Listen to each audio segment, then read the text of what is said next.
Hello students, welcome back to Siddhant scholar study point.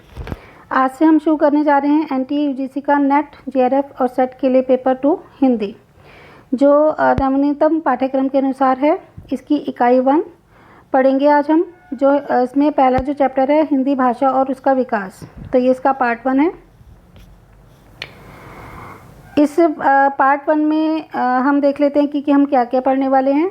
इसमें हम पढ़ेंगे हिंदी की ऐतिहासिक पृष्ठभूमि, प्राचीन भारतीय आर्य भाषाएं, मध्यकालीन भारतीय आर्य भाषाएं जो कि हैं पाली, प्राकृतिक, शोरसेनी, अर्धमागधी, मागधी, अपभ्रंश और उनकी विशेषताएं, अपभ्रंश, अपवर्त और पुरानी हिंदी का संबंध, आधुनिक भारतीय आर्य भाषाएं और उनका वर्गीकरण,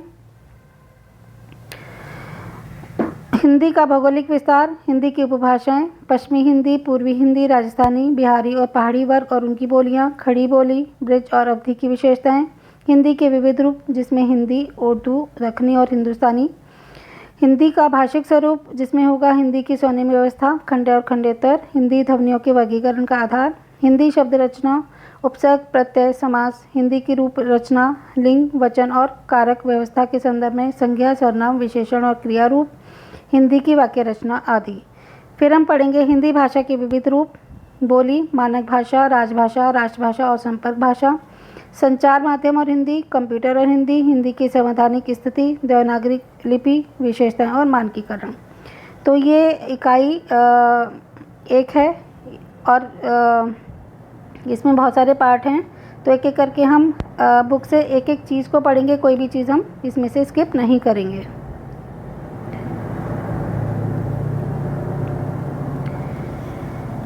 तो टोटल अगर हम देखते हैं तो इकाई है हमारी 10 और पार्ट है हमारे 20। ठीक है, तो हम अरिहंत की बुक से पढ़ रहे हैं। इसकी उसको हम लेसन को हर एक लाइन को ढंग से पढ़ेंगे, समझेंगे और फिर इसके मेरे हैंड रिटन नोट्स होंगे, उससे भी हम इसको बाद में रीड करेंगे। तो इसमें सबसे पहले हम पढ़ते हैं हिंदी भाषा और उसका विकास का पहला टॉपिक, हिंदी की ऐतिहासिक पृष्ठभूमि। तो संसार की प्रत्येक भाषा की एक सैद्धांतिक व्यवस्था होती है। हिंदी एक भारतीय आर्य भाषा है। हिंदी शब्द का मौलिक अर्थ है हिंद अर्थात भारतीय। भाषा के अर्थ में हिंदी का प्रयोग फारसियों और अरबों ने किया। पंडित राम नरेश त्रिपाठी के अनुसार ईरानी महाभारत काल से ही भारत को हिंद कहने लगे थे। अतः स्पष्ट है कि कालांतर में हिंद देश के निवासियों को हिंदुस्तानी और हिंदी भाषा को हिंदी कहा जाने लगा। तो देखिए, वैसे तो जब मैं अपने नोट्स बनाऊंगी तो हर एक पैराग्राफ में से जितने भी क्वेश्चंस बनते होंगे उसको मैं अपने कलरफुल नोट्स में लिख दूंगी, जिससे कि आपको कोई भी परेशानी ना हो और बहुत अच्छे नंबरों से आप अपने एग्ज़ाम को क्रैक कर पाएँ। तो फिलहाल जब हम पढ़ते जा रहे हैं तो भी मैं आपको बीच बीच में से इसके क्वेश्चंस बताती रहूँगी कि इसमें से कौन सा क्वेश्चन आया हुआ है। तो मैंने भी नेट का एग्ज़ाम दिया है और अच्छे नंबरों से क्वालिफाई किया है। तो देखिए, इसमें पहला जो क्वेश्चन है इसमें बनेगा कि किसके अनुसार ईरानी महाभारत काल से ही भारत को हिंद कहने लगे थे। तो हम इसमें लिखेंगे पंडित राम नरेश त्रिपाठी। तो इसमें से तो सिर्फ एक ही क्वेश्चन बनेगा। आगे चलते हैं, भारतीय आर्य भाषाएं। तो विश्व की लगभग 3000 भाषाओं को मुख्यतः 12 भाषा परिवारों में विभाजित किया गया है। तो अगर हम इसमें से क्वेश्चन बन सकता है कि विश्व की कितनी भाषाएं हैं, तो 3000 भाषाएं हैं। और कितने भागों में विभाजित किया गया है, तो 12 भागों में उसे परिवारों में विभाजित किया गया है। भारोपीय मतलब भारत और यूरोपीय पहला हो गया, फिर हो गया द्रविड़, थर्ड है चीनी, फिर सेमेटिक, टेमेटिक, आग्नेय, यूराल, बाटू, रेड इंडियन, काकेशस, सुडानी और बुशमैन। तो ये 12 भाषा परिवारों में भारोपीय समूह विश्व का अत्यंत विस्तृत भाषा परिवार है। तो भारोपीय समूह कौन सा है? भारत और यूरोपीय का। तो जो इसका 12 परिवारों में एक है भारोपीय, वो विश्व का अत्यंत विस्तृत भाषा परिवार है। हिंदी इसी भाषा परिवार की भाषा है। इस भाषा परिवार की भारतीय भाषा को ही भारतीय आर्य भाषा कहा जाने लगा। तो अगर क्वेश्चन आता है भारतीय आर्य भाषा किसे कहा जाता है, तो हम कहेंगे भारोपीय परिवार की भारतीय शाखा को भारतीय आर्य भाषा कहा जाता है। तो भारतीय आर्य भाषा को कितने कालों में विभाजित किया गया है? ये टोटल 3 काल हैं। पहला है प्राचीन भारतीय आर्य भाषा जो 1500 ईसा पूर्व से 500 ईसा पूर्व तक चला। फिर मध्यकालीन भारतीय आर्य भाषा जो 500 ईसा पूर्व से 1000 पूर्व तक चला। देखिए, इसमें ईस्वी नहीं है, वो मैंने कट कर दिया इसमें। और फिर है आधुनिक भारतीय आर्य भाषा जो 1000 पूर्व से अब तक चल रहा है। ठीक है। तो इन तीनों में से क्वेश्चन पूछा जा सकता है कि कौन सा क्या काल है, ये हम आप जब नोट्स पढ़ेंगे तो इसमें और अच्छे से लर्न कर लेंगे। फिलहाल आप जो पढ़ते जा रहे हैं उसे भी वीडियो को पॉज करके आप इसे साथ साथ से लर्न भी कर सकते हैं।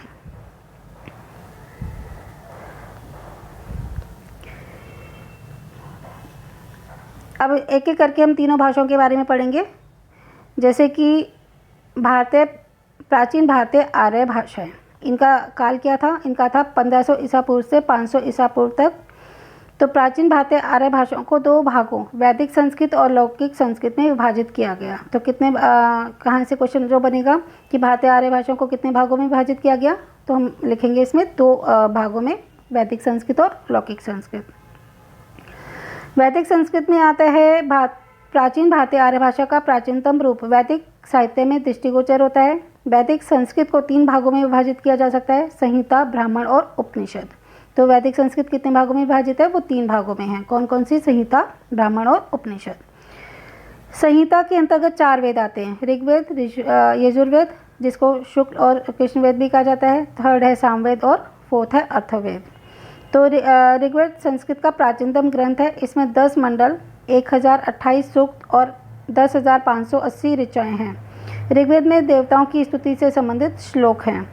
यजुर्वेद कृष्ण और शुक्ल इन 2 रूपों में सुरक्षित है। कृष्ण यजुर्वेद संहिता में मंत्र भाग और गद्य में व्याख्यात्मक भाग साथ साथ संकलित किए गए हैं, किंतु शुक्ल यजुर्वेद संहिता में केवल मंत्र भाग ही संग्रहित है।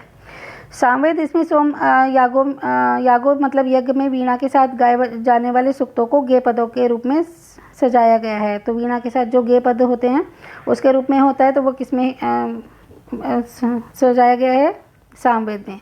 और अथर्ववेद में, इसमें जनसाधारण में प्रचलित तंत्र मंत्र टोने टोटकों का संकलन होता है। तो अथर्ववेद में क्या संकलित है? जो जनसाधारण में प्रचलित तंत्र मंत्र टोने टोटके होते हैं उनका संकलन किया गया है।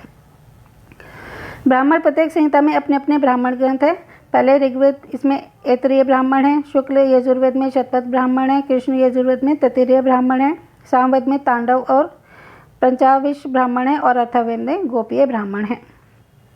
उपनिषद वस्तुतः ब्राह्मण ग्रंथों के ही अंतिम भाग हैं। उपनिषदों की संख्या टोटल 108 है, जिसमें से 12 उपनिषद ही मुख्य हैं। इसमें ईश, केन, कट, प्रश्न, बृहदारण्यक, ऐतरेय, छांदोग्य, तैत्तिरीय, मुंडक, माणुक्य, श्वेता, श्वेतर तथा कौशितकी, ये 12 उपनिषद मुख्य हैं।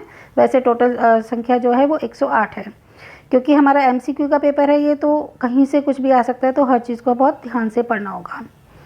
विद्वानों ने वैदिक ध्वनि की संख्या 52 मानी है। इसमें 13 स्वर और 39 व्यंजन है। ये बहुत इंपॉर्टेंट पार्ट है, इसको ध्यान से देखिएगा कि टोटल वैदिक ध्वनियों की संख्या कितनी है? 52।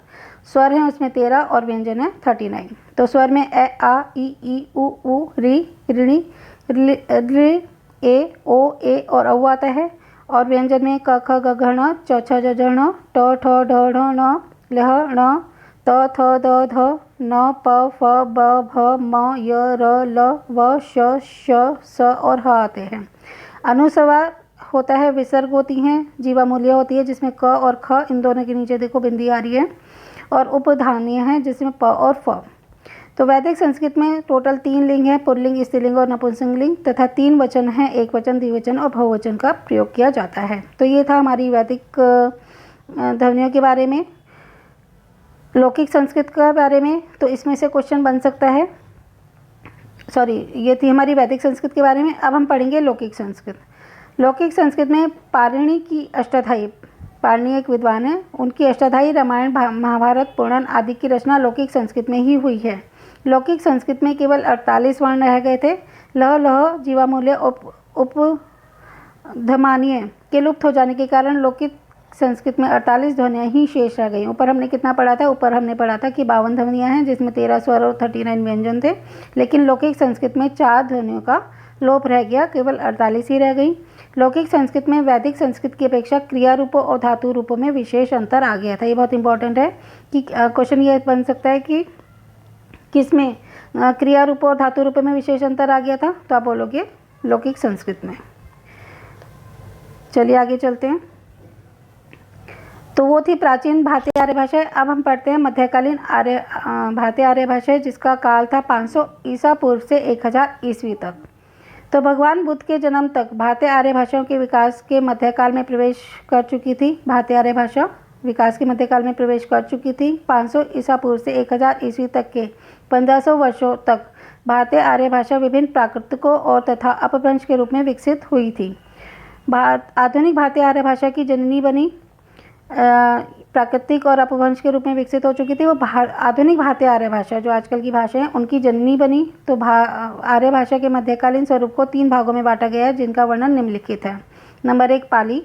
पाली को प्रथम प्राकृत भी कहा जाता है। बहुत इंपॉर्टेंट है, क्वेश्चन आता है इसमें से। पाली को प्रथम प्राकृत कहा जाता है। इसमें बौद्ध साहित्य की रचना हुई है। इस भाषा में त्रिपिटक ग्रंथों सुत्त पिटक, विनय पिटक और अभिधम पिटक की रचना हुई। ये भी यहाँ से क्वेश्चन बहुत इंपॉर्टेंट है। सुत्त पिटक साधारण बातचीत के ढंग पर दिए गए बुद्ध के उपदेशों का संग्रह है। विनय पिटक में बुद्ध की उन शिक्षाओं का संकलन है जो उन्होंने समय समय पर संघ संचालन को नियमित करने के लिए दी थी। और अभिधम पिटक में चित्त, चैतसिक आदि धर्मों का विशद विश्लेषण किया गया है। पाली भारत की प्रथम देशीय भाषा थी। पाली में लिखे गए कुछ प्रमुख ग्रंथ हैं मिलनपन्हो, महावंश, दीपवंश, अटकथा साहित्य आदि। पाली भाषा के 3 व्याकरण उपलब्ध हैं, सदनीति व्याकरण, कच्चान व्याकरण और मोगलान व्याकरण। सदनीति व्याकरण की रचना अंगवंश ने की थी, जो एक बर्मी भिक्षु थे। यहाँ से भी क्वेश्चन आता है। श्रीलंका के मोगलान ने मोगलान व्याकरण तथा कच्चान ने कच्चान व्याकरण की रचना की थी। पाली भाषा मुख्यतः मगध, उज्जैनी, कलिंग, कौशल आदि स्थानों पर प्रचलित है। यहाँ से भी क्वेश्चन आता है कि पाली भाषा कहाँ पर प्रचलित थी। तो मगध, उज्जैनी, कलिंग और कौशल पे। मुख्य रूप से पाली को मध्य प्रदेश की बोली कहा जाता है। तो पाली के वर्गों का वर्गीकरण निम्नलिखित ढंग से किया गया है। पाली के जो स्वर हैं वो हैं ए, आ, ई, ई, उ, ऊ, ए, औ और औ। और व्यंजन है क, ख, ग, घ, ण, च, छ, ज, ज, ण, ट, ठ, ड, ढ, ण, त, थ, द, ध, न, प, फ, ब, भ, म, य, र, ल, व, स, ह, ल और अ।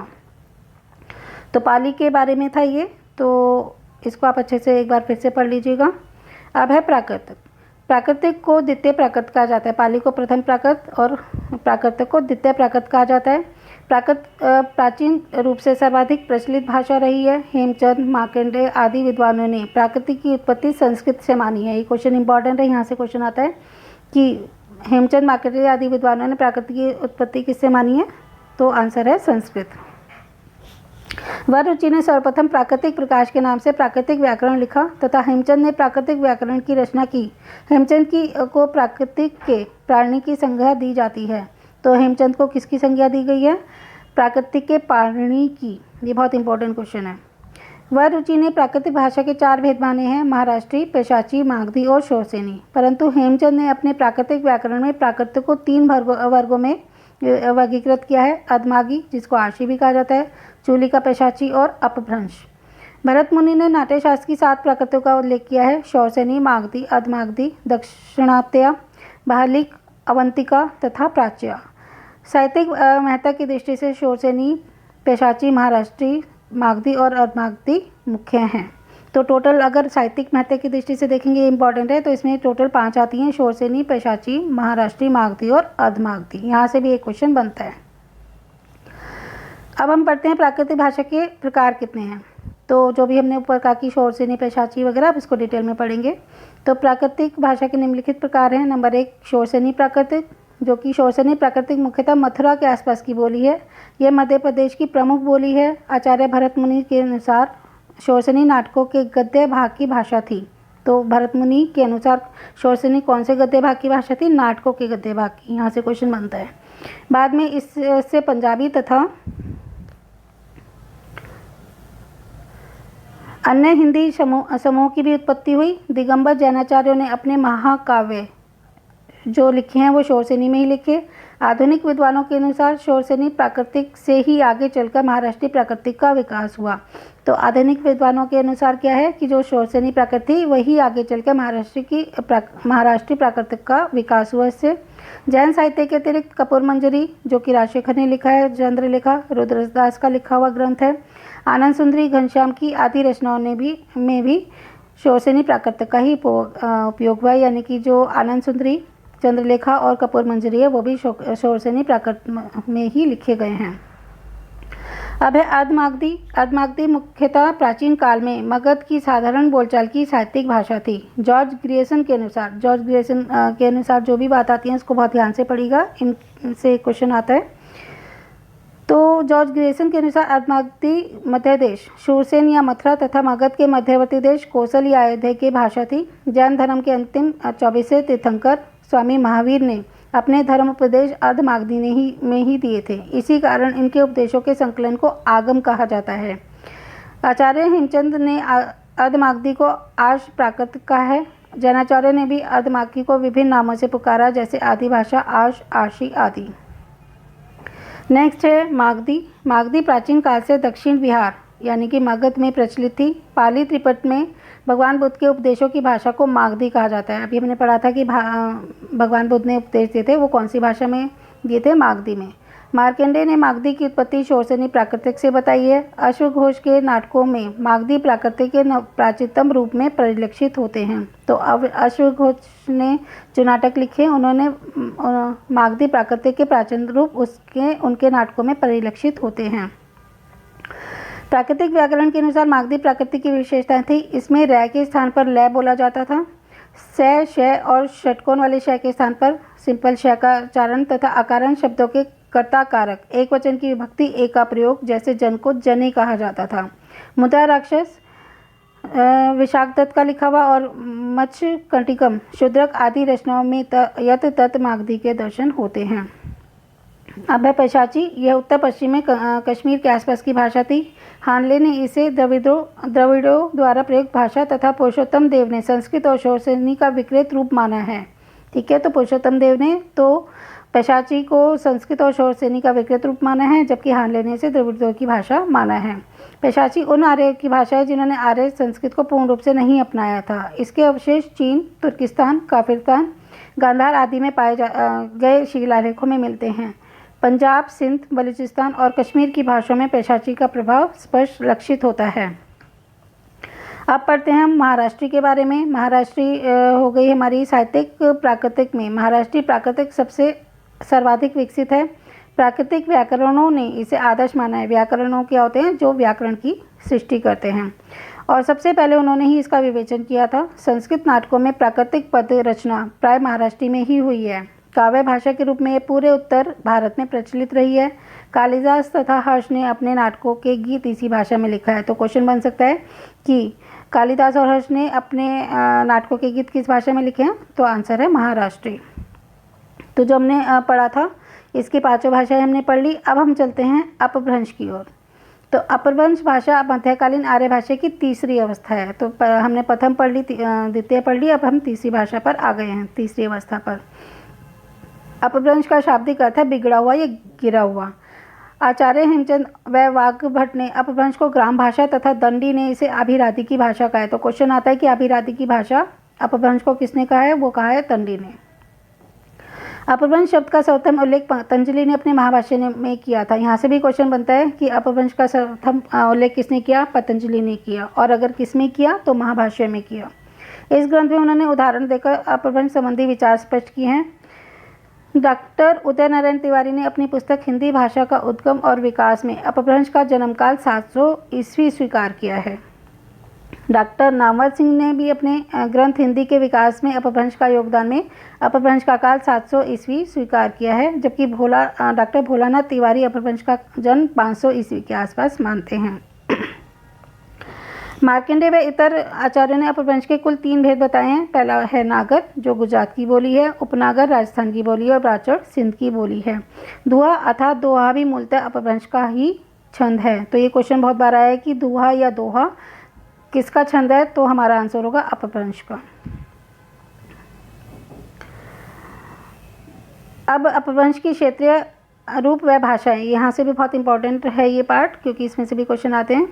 तो शोरसेनी अपभ्रंश में 3 आते हैं, पश्चिमी हिंदी, राजस्थानी और गुजराती। पैशाची अपभ्रंश में आती है पंजाबी, ब्राह्मण अपभ्रंश में सिंधी, खस अपभ्रंश में पहाड़ी, महाराष्ट्री अपभ्रंश में मराठी, अर्धमागधी अपभ्रंश में पूर्वी हिंदी और साथ में मगध की मध्यवर्ती भाषा भी इसमें आती है, और मागधी अपभ्रंश में आती है बिहारी, उड़िया, बांग्ला और असमिया। अपभ्रंश के महान कवि हैं स्वयंभू। उन्होंने परमचर्यु, ऋतमेढ़ी चर्यु तथा शंभु छंद नामक 3 ग्रंथों की रचना की है। परमचर्यु एक अपूर्ण ग्रंथ है और इसमें राम के चरित्र का विस्तार से वर्णन किया गया है। कथा के अंत में राम निर्वाण प्राप्त करते हैं। तो यहाँ से भी एक क्वेश्चन बनता है शंभु के बारे में। अपभ्रंश के दूसरे कवि हैं पुष्पदंत, जो 10वीं शताब्दी में हुए। इनकी भी 3 रचनाएं हैं, महापुराण, रणकुमार चर्यु और जसहर चर्यु। अपभ्रंश के तीसरे प्रमुख कवि धनपाल हैं, जो 10वीं शताब्दी के हैं और उन्होंने भवसैत कथा की रचना की है। एक ही अब्दुल रहमान का भी बहुत क्वेश्चन आता है पेपर्स में। अपभ्रंश साहित्य के समर्थ कवियों में तो पहला, दूसरा, तीसरा तो हमने पढ़ लिया। अब यह समर्थ कवियों में कौन है? अब्दुल रहमान का नाम आता है, जिन्होंने संदेश राशक लिखी है। संदेश राशक एक खंड काव्य है जिसमें विक्रमपुर की एक वियोगिनी की विरह कथा वर्णित है। कनकामर मुनि की कर कौं चरित अपभ्रंश काल की प्रसिद्ध रचना है। तो एक एक लाइन, एक एक चीज़ हमारे लिए इम्पॉर्टेंट है। कुछ अन्य रचनाएं भी हैं अपभ्रंश काल की, जैसे कि ये सब आपको याद करना पड़ेगा ढंग से। जैसे कि प्राकृतिक व्याकरण है, लिखा है जैन आचार्य हेमचंद ने। प्रबंध चिंतामणि लिखा है मेरुतुंग ने। प्राकृतिक पेंगलम लिखा है लक्ष्मीधर ने। राहुल वेल के जो रचनाकार हैं वो हैं अरोड़ा। संदेश रासक अब्दुल रहमान, बाहुर दोहा राम सिंह, उपदेश रसायन रास जिंदत सूरी, कीर्तिलता व कीर्ति पताका विद्यापति और श्रावकाचार्य देवसन। तो ये मैचिंग वाले क्वेश्चन आते हैं इसमें से, बहुत इंपॉर्टेंट पार्ट है। अब हम पढ़ते हैं अपभ्रंश की विशेषताएं। तो अपभ्रंश को उकार बहुला कहा जाता है। सामान्यतः अपभ्रंश में ट वर्ग प्रधान होता है और इसमें ण की बहुलता होती है। उकार बहुला कहा जाता है इसे, उ की मात्रा आवाज़ इसमें ज़्यादा आती है। अपभ्रंश में 2 वचन और 2 लिंग मिलते हैं। नपुंसक लिंग का उदाहरण नागर अपभ्रंश में लिखता है, और नागर कहाँ की थी? गुजरात की भाषा। आदिकाल का द्वितीय प्रकरण अपभ्रंश काल का ही है। तो इस वीडियो में हम इतना ही पढ़ते हैं। जिस तरह से हमने एक एक लाइन पढ़ी है, इसको वीडियो को पॉज करके भी आप लर्न कर सकते हैं, और साथ में जब मेरे हैंड रिटन कलरफुल नोट से हम पढ़ेंगे तो इसमें मैंने पूरे चैप्टर को क्वेश्चन आंसर की फॉर्म में कन्वर्ट कर दिया है, और कुछ जो हमारे प्राकृतिक भाषा वगैरह हैं उसको चार्ट की फॉर्म में कन्वर्ट कर दिया, जिससे कि लर्न करने में आसानी रहे। अब इसके लिए मैंने टोटल 3 बुक इस्तेमाल करूँगी, क्योंकि खाली एक बुक में सारी चीज़ें नहीं होती। एक तो हमारी अरिहंत की बुक है जिससे मैं आपको पढ़ा रही हूँ, ये बिल्कुल लेटेस्ट है, और उससे थोड़ा सा हम इसमें से पढ़ेंगे उपकार की बुक। ये खाली उपकार की बुक चार्ट्स वगैरह के लिए काफ़ी अच्छी है, इसमें से मैंने कुछ चार्ट बनाए हैं। और साथ में हमारी जो यूथ कंपटीशन टाइम्स है, ये भी इसमें सारे लास्ट ईयर के पेपर्स हैं, और चैप्टर वाइज भी इसमें क्वेश्चंस अलग से दिए गए हैं, उसकी एक्सप्लेनेशन भी है। तो अगर आप इसी तरह से स्टडी करेंगे तो नो डाउट कि आपके बहुत अच्छे नंबर आएंगे, और एक ही बार में आप अपने UGC नेट के और JRF को क्रैक कर सकते हो। पेपर बहुत इजी आता है। एक्चुअली इजी और टफ की कोई डिफाइन नहीं होती। अगर हमारी प्रिपरेशन बहुत अच्छी है तो वही पेपर हमें इजी लगेगा, और जिनकी प्रिपरेशन नहीं होती उनके लिए टफ होता है। तो इस वीडियो में बस इतना ही, मिलते हैं नेक्स्ट वीडियो में। Thanks for watching.